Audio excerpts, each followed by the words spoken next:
Hello everyone, welcome to geekermag. In this video we are going to talk about the FC25 crashing with error code CE-34878-0 while playing the game on PS4 and PS5 consoles. According to various reports from users on EA forum, usually this error code appears while making transfers between the teams and trying to access the team sheets. In some cases this code appears when entering the ultimate team. And if you made up to this video, then it's possible that same error code is appearing for you in possible situations.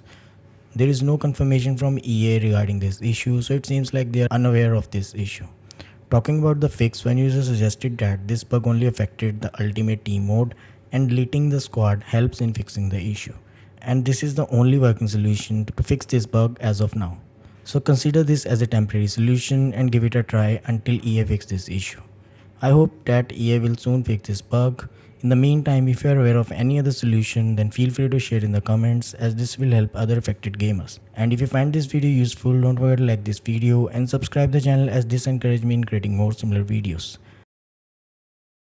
Thanks for watching.